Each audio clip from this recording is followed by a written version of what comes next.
Hello and welcome to Areas in Polar Coordinates. In this video I'm going to fairly loosely derive the formula for the area of curves in polar coordinates, which you don't need to know for this course. And then we've got 4 examples where we're going to have a look at this in action. So first of all, before we jump into the derivation, let's just recall how we find areas in Cartesian coordinates. You know, we should do at this stage, if you're watching this video, that this area is going to be quite simply the integral of y with respect to x between our two x values, x1 and x2.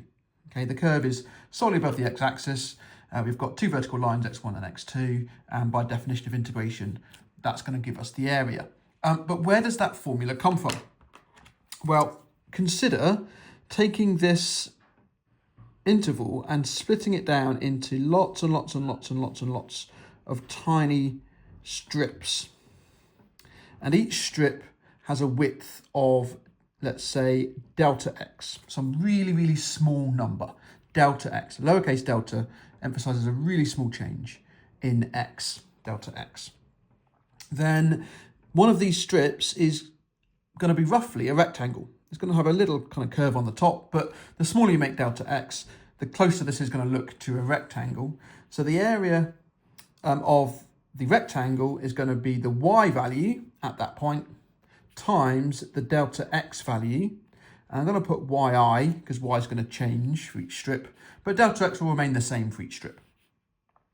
So that's going to give us the area of one of the strips. And then if we want to find the area of the whole thing, then we're going to sum all of the strips. So from I is 1 to n, however many strips that may be. Okay. Now, as we take delta x to 0, or if you like, take n to infinity, so delta x is going to go to 0 or n goes to infinity, it's the same idea. So the strip width tends to nothing or the number of strips tends to infinity. Then this discrete sum, this sigma, will become a continuous sum, which is the integral. The yi is the y, and then the delta x becomes the dx. The limits on the integral, the limits on the sum become our limits on the integral, x1 to x2. So that's loosely where this formula comes from. It's the limit of a sum. Okay, this is essentially an elongated s to remind us that it is really just a sum. It's an infinite sum. Okay, so that's where that comes from. Now, if we apply that same idea to polar coordinates, then we can derive the area of a curve in polar coordinates. So just to clarify, with Cartesian coordinates, we vary x and y varies, but in polar coordinates, we vary theta and r varies. So as we move around the pole, okay, which is what the origin is called in polar coordinates, it's the pole. As we move around the pole in the anti-clockwise direction, then our r values will change, but it's the theta that we independently move, and then r will depend on theta. Okay, so that's why this area looks like this. We've got 2 theta lines coming out from the pole because that is what theta looks like as a constant. So areas in polar coordinates are going to be these kind of wedge shapes, if you like. So we're going to do the same thing as we did with the Cartesian. We're going to break this up into lots and lots and lots and lots of tiny little wedges like that. And each wedge, because that's curve there, is going to look more and more like either a triangle or a sector of a circle. Either is fine. Let's do a sector of a circle. So we know the sector of a circle is a half r squared theta. Okay, that was from A-level mathematics. That's the area of the sector of a circle. So in this case, what we're going to do is we're going to vary theta a very small amount. So let's call it delta theta. And r then is the radius, which is exactly what r is defined as. And we're going to have that the area of one of those little wedges is going to be a half ri squared delta theta. And then if we want to sum that for all of our wedges from there round to there, then we're going to pop a sigma out the front and we're going to go from I is 1 to n, just as we did with our Cartesian. And that will give us an approximation for the area labelled A. And then to get the exact area, we take the limit again as, oh sorry, that should be delta theta there, as delta theta tends to 0, or as n tends to infinity. Same thing, get the same limit. The sigma will become an integral. The half is just a constant that stays there. Ri squared becomes r squared, and the delta theta becomes d theta. And the limits on the sum will become theta 1 and theta 2 on the integral. Okay, so that is the formula for the area of, or area using polar coordinates. Okay, a half r squared d theta. Okay, that is given in the formula booklet, at least it is for MEI. It looks like this. That's what it looks like in the formula booklet. So that's what we're going to be working with. That is written at the top of all of my examples that we're going to consider in this video, just to remind us. But you don't need to learn that formula. That is given to you. Okay. So example number 1, we're going to find the entire area enclosed by the cardioid with the equation r equals a into 1 minus the cosine of theta. Now you don't need to know that that is a cardioid. In fact, I'm not even sure if cardioid will be used in an exam question.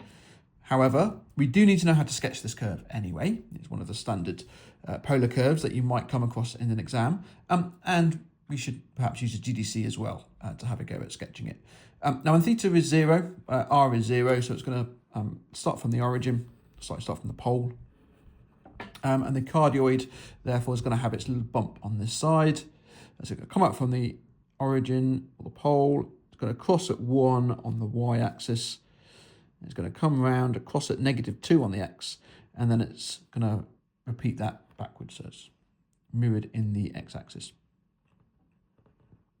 Doesn't need to be massively accurate. Don't even need to sketch it for this question, but it's good practice to sketch it anyway. So that's the cardioid we're going to find the equation of. Let's just check that with the GDC. So if we go into graph mode, so it's mode number 5.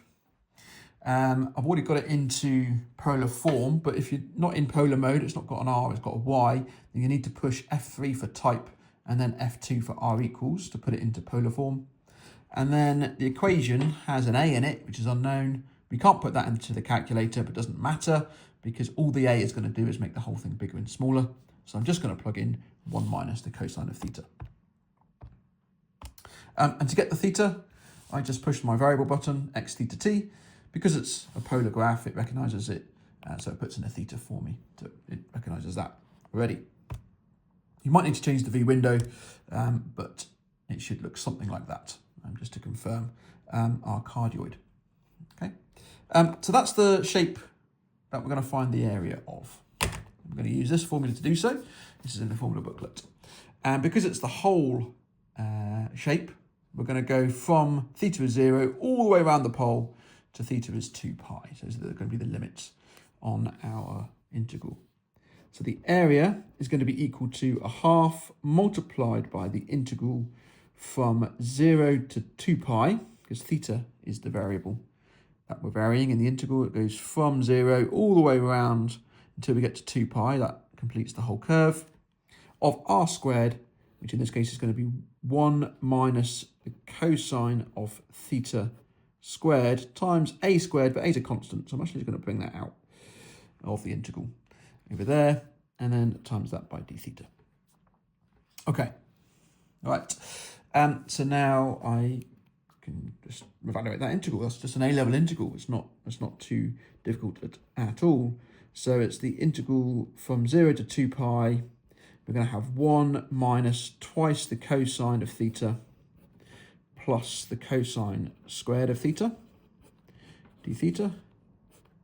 And now to integrate the cosine squared, we do need to make use of a trigonometric identity. Again, from A-level maths, it's not a difficult one.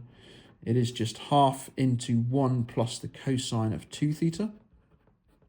Okay, that's how we integrate cos squared.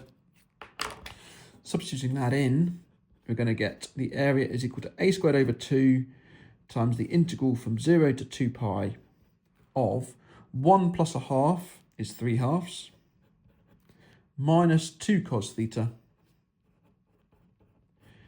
and then I've got plus a half cos 2 theta, and then that is all integrated with respect to theta. And at this point, you may notice that I'm integrating a cosine function between 0 and 2 pi, so that's going to be 0, and I'm integrating a cos of 2 theta between 0 and 2 pi, which is also going to be 0. So those two actually disappear. And the integral I'm left with is a squared over 2 times the integral from 0 to 2 pi of 3/2 d theta, which is, of course, a squared on 2 times 3 theta on 2 evaluated between 0 and 2 pi. So those are my theta values because I was integrating with respect to theta, so that goes in there for theta. Obviously when theta is 0, that's going to be 0, so that disappears. When theta is 2 pi, I'm going to get the 2 cancels with one of those, so I'm going to get 3 pi a squared, and then there's still a 2 on the bottom. So I'm going to write that as 3 pi on 2 times a squared, and that's the answer. Okay, that is the area of that cardioid. For different values of a, and as we can see, a is just going to scale it up, bigger and smaller. A squared then is the area. Okay, and that's it. That's the answer. Okay, example number 2. Find the area enclosed by one of the petals of the rhodonia with this equation. Again, revert back to our little graph. It is good to sketch these, especially this one, which is not the entire flower, so we are only finding one petal. So we do need to know at what point it comes back into the origin. So that's theta is 0. That's going to be the lower limit. And I'm going to need to know what theta value that is, because I need to integrate between theta is 0 and theta is whatever that is to get the area of my petal. Okay.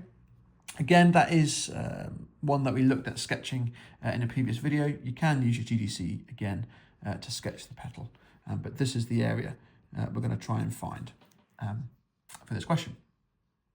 Okay, so this point here, this theta value, is going to occur when r is 0 for the first time after it leaves theta is 0.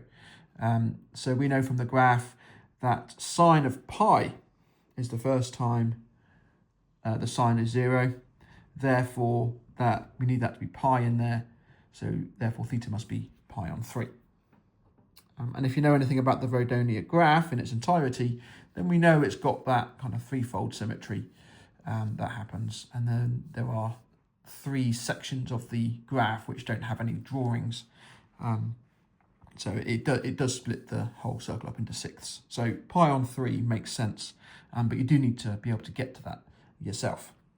So therefore the area of this is going to be equal to 1/2 times the integral, and we're going to use the formula from the formula booklet, which is up there, of r squared, which is going to be 4 sine squared of 3 theta d theta, between the 2 theta values, which are theta is 0 and theta is pi on 3.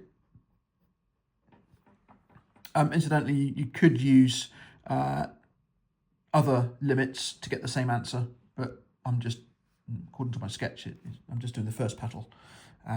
But there are obviously other petals, so it doesn't have to be those limits. So there are other ways to do that. Okay, right, so we've got the sine squared that we're trying to integrate, and again, that's an A-level integral. We need to split that up using double angle formulas. So that's 1 minus the cosine of 2x. That's what sine squared x becomes. In this case, our x is 3 theta, so that's going to be a 6 theta inside my cosine. So the area then is going to equal 1/2 times the integral from 0 to pi on 3 of 4 times 1/2 is 2. And then we've got 1 minus the cosine of 6 theta d theta. Okay. 1/2 and the 2 cancel. The integral of 1 with respect to theta is theta. And the integral of cos of 6 theta, or minus cos of 6 theta, is minus a 6th sine of 6 theta, which again, just an A-level integral, so we can punch that through, not a problem. And now we can sub in our upper and lower limits. So we're going to get pi on 3 minus a sixth times sine of 2 pi. Then we've got the 0, so minus 0, and then we've got plus a sixth times sine of 0. Of those 4 terms, only one of them is non-zero. Those 3 will all disappear, and we're left with pi on 3. And that's the answer. The area of that petal is exactly pi on 3 units squared. Okay, example 3. Okay, example 3. We're going to find the area enclosed by the inner loop of the limicon with the equation r equals 1 minus 2 sine theta. So again, let's just have a quick look at the sketch of that. So if we go into graph mode, already set up for r equals, 1 minus 2 sine theta was the equation of the curve. And a quick draw of that. Oh, let's have a look at changing the V window. Let's go from minus 2 to 2, and let's go down to minus 5 in the y. Let's see what that does. Okay, there we go. Looks a bit better. All right. So this is our limicon that we're trying to find, or trying to work with. And this here is the inner loop of our limicon. It occurs when the r values are negative, which is going to happen for this one because we have that loop. And we need to find the range of values of theta for which r is negative. Because that's going to be our limits on our integral. So let's quickly sketch that before we go any further. So I've drawn my axes here. We're going to come out here and it's going to approach the origin at some value of theta, which I'll come to in a minute. It's going to do our little inner loop, which I'm going to draw as a dashed line because r is negative. So if we were sketching this curve, we would have to do it as a dotted line or dashed line. And then it would come back as positive again for some value here, which would be theta 2, our upper limit. And then from pi round to 2 pi, it's going to come down there, back up. Okay, something like that. So that's my x-axis, that's my y-axis. And this here, this is my inner loop of the limicon. Okay, so we need to find theta 1 and theta 2. Those are the 2 theta values where the r value goes negative. So for r value to be negative, we're going to require 2 sine theta to be greater than 1. Or if you like, sine theta is going to be greater than a half. And if we think of the sine curve, it's greater than a half between those 2 values, which we know is pi on 6 and 5 pi on 6. So we are looking between pi on 6 is less than or equal to theta is less than or equal to 5 pi on 6. So in between that range of values of theta, r is negative, which means it's drawing out this part of our limicon. And so those are going to be the limits on our integral. Okay. So now it's a case of finding the area. Okay, so this area here marked in green, the inner loop. That's going to be equal to a half times the integral of r squared, which is 1 minus 2 sine theta squared d theta. So that's just using this formula, which is in the formula booklet. And then we're going to put in our theta limits, which are pi on 6 and 5 pi on 6. Okay. You might think that you might need to put a negative around here somewhere, because when we integrate a curve under the x-axis in Cartesian coordinates, we're going to get a negative area. That's not going to be the case for polar coordinates because we are integrating r squared. So the integrand, that content of the integral, that is always going to be greater than or equal to 0, whatever r is. So we don't have to worry about negative areas. We just need to make sure that we sweep around the pole in the correct direction. So we're going from pi on 6 positively round in the anti-clockwise direction to positive 5 pi on 6. That's important, but we don't need to correct anything for it being a negative r, okay, because we're squaring it. So that integral will give the correct answer. Now you could put that into the calculator and get an answer out. It'll be a decimal answer, but we're going to need to find an exact answer. These questions tend to want you to find an exact answer. So we're going to carry out this integral. So that's going to be a half times the integral from pi on 6 to 5 pi on 6 of 1 minus 4 sine of theta plus 4 sine squared of theta. And again, we've got that sine squared of theta kicking around, which is not uncommon in these questions, as I'm sure you've already picked up on. We've got 3 examples, and all 3 of them have had a trig squared. So 2 sine squared of theta is identical to 1 minus the cosine of 2 theta. So we're going to replace 4 sine squared with that doubled, but it is halved, so we'll probably just cancel that as we go. So we're going to end up with the integral from pi on 6 to 5 pi on 6 of, we're going to have a half, and then we're going to have, well, if I take the half in here, I'm going to get that. So I've got a half plus a 1 is 1.5, or 3 halves. I'm going to have minus 2 sine theta. And then, again, the half combines with the 4 to make a 2, which that's dealt with then. So it's minus cos of 2 theta. And that's with respect to theta. Okay, so that's all now ready to integrate. So we're going to have 3 halves theta. Sine is going to integrate to positive cosine, so that's plus 2 cosine of theta. And then the cos is going to integrate to half because it's got the 2 theta in there. Again, just A-level integrals, so not a problem. I'm not going to address those here. You should know those. From pi on 6 to 5 pi on 6. And we're going to plug those limits in. So 3 on 2 times 5 on 6 is 15 on 12. I'll just write 15 on 12. Come back to that later. Then we've got cos of 5 pi on 6.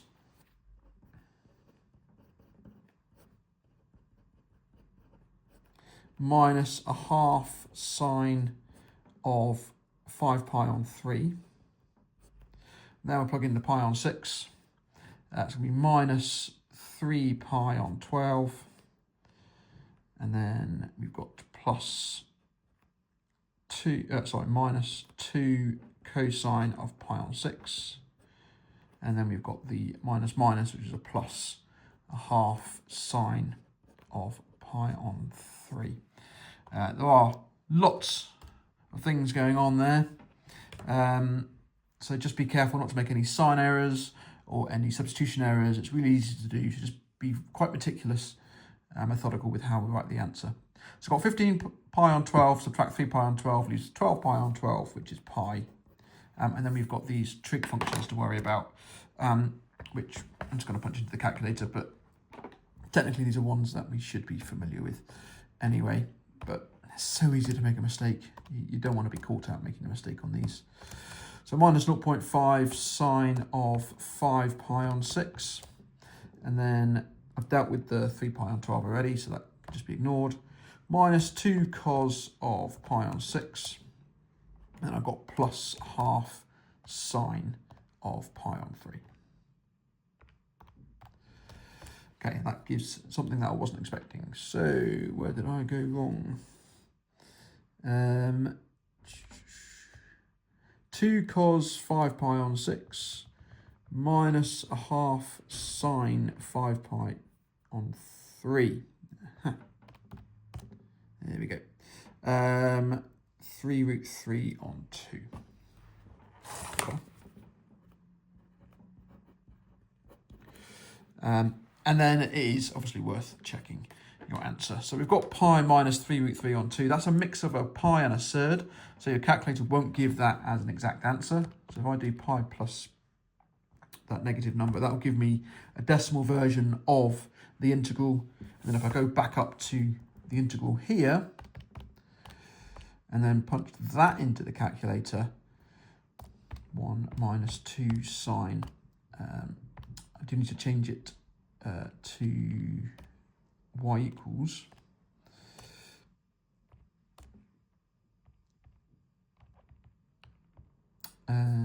x. There we go. Yeah, if you don't change it to y equals, and it comes up with a theta there, and the calculator doesn't like that. We're going to go from pi on 6 all the way up to 5 pi on 6. Obviously, this check won't confirm that your integral is correct, that you extracted it correctly from the question, but it does confirm that everything from here to the bottom is correct because those two values match. So at least if that is correct, then this is correct, which is the best you can do in an exam for this question. Okay, so we're happy with that. Okay, one more example before we finish this video. So example number 4. Okay, so the diagram to the left shows a lemniscate for, and a circle for theta values between 0 and pi on 2. So we've got this lemniscate here, and then we've got a circle, a quarter of a circle here, and we're going to find the area enclosed between the two curves, marked with an A in the diagram, and we'll want an answer in exact form. So if you recall, thinking back to Cartesian coordinates, if you have two Cartesian curves that look like this, and you want to find an area that's bounded like this, the x-axis, then what you would need to do is you would need to find where those intersect, integrate that curve between those two limits, and then integrate this curve between those two limits. And then once you've got those two integrals, those two areas, you add them together, and that will give you the area of the whole thing. That's what we do in Cartesian coordinates. And we're going to need to do something very similar here in polar coordinates, because we've got an area which has one boundary, and then it changes at this point to a different polar curve, and then it changes back to the original. So we're going to need to do 3 integrals to get the area A. And we're going to split this area up into that section, that middle section, and then this section. So A1, A2, and A3, if you like, and then add those together, and that will give you the total area. Before we go any further, though, what I am going to do is I'm actually going to take advantage of a symmetry line that's going on here. So because this is sine of 2 theta, and because this is just a circle, then both of these curves will have a line of symmetry at pi on 4. So what I'm actually going to do in answering this question is I'm going to find the area here, which I'm going to call A1, and I'm going to add that to the area here, which I'm going to call A2, and then that will give me half of the area I'm looking for. So then if I double it, that will give me the full area A. Okay, so that's what I'm going to do for this one.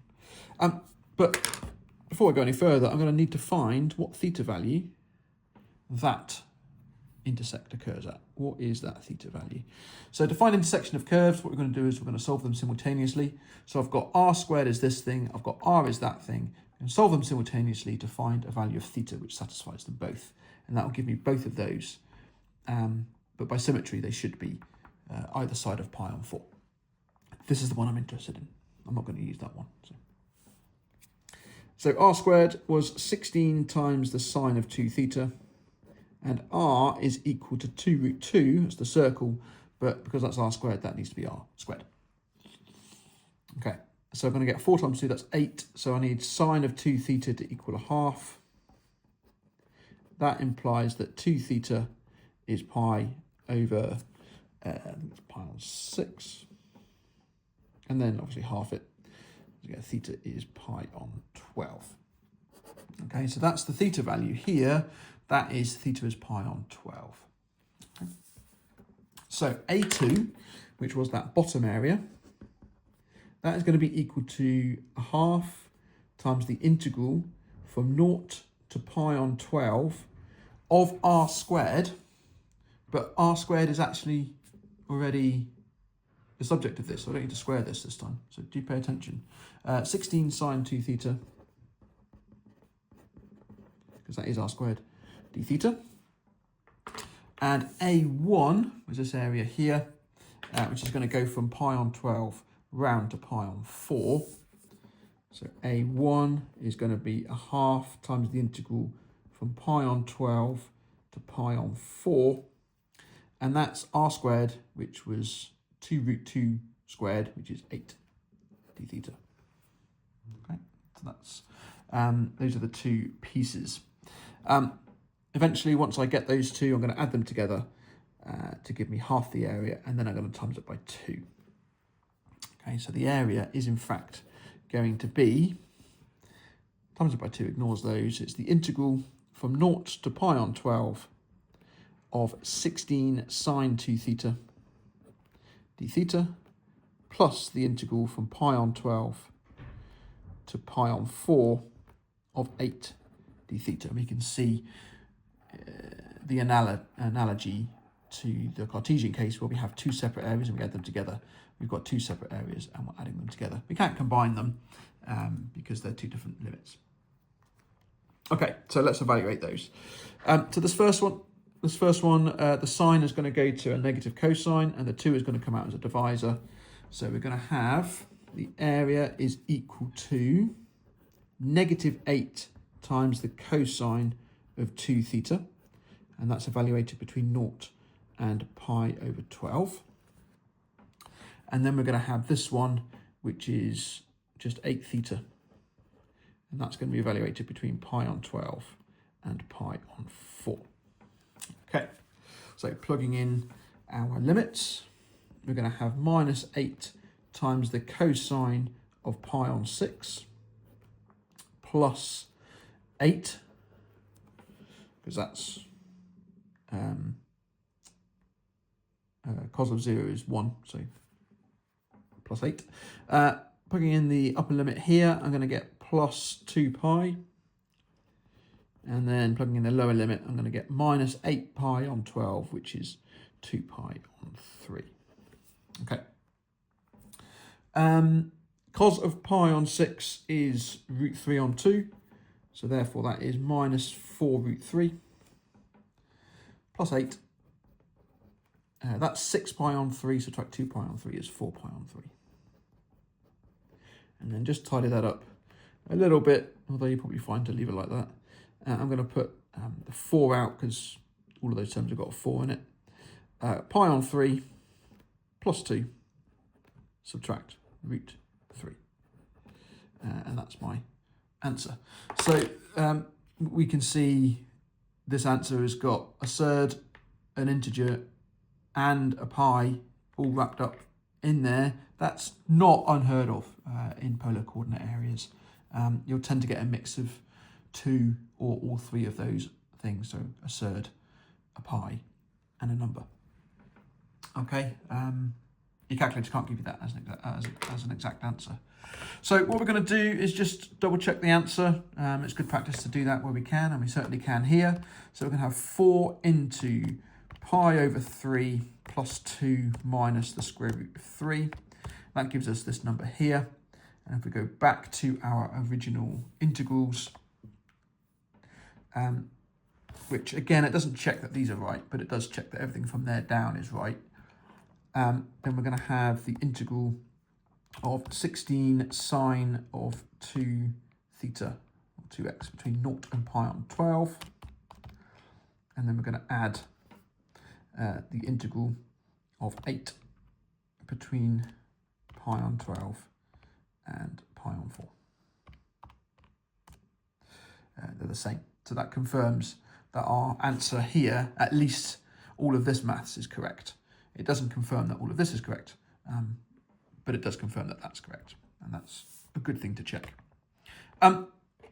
Just one further point I'd like to make before we finish the video, and that's been quite a long video, but hopefully it's been useful for you, is that if you have, for example, one of these curves as being a straight line, so a linear curve, a linear line, then you don't have to use integration. You can just use the area of a trapezium, and that would be fine. You could do that you could find the area of a trapezium and use that instead of the integral. In the same way, we could have said, well, this area here is the sector of a circle, because this is an arc of a circle. All right, because that, I told that in the question, and the equation of that is just r equals a constant. So that is a sector of a circle. So we didn't have to use integration to calculate this area. We could have instead used the area of a sector of a circle, and that would have been fine as well. All right, so we didn't have to have the integral here. We could have had a sector area instead. Either way, we would have still ended up with 4 pi on 3 as being that area, or 2 pi on 3 doubled. So the answer would still be the same. Okay. Right, that's all I wanted to do for this video. I think we've got one more on polar coordinates I want to do, which is going to be on differentiation. And then we'll have a look at, in that video, we're going to have a look at when a limousin is dimpled or not. So it's quite a key video for that justification, which was mentioned in an earlier video. Thanks very much for watching.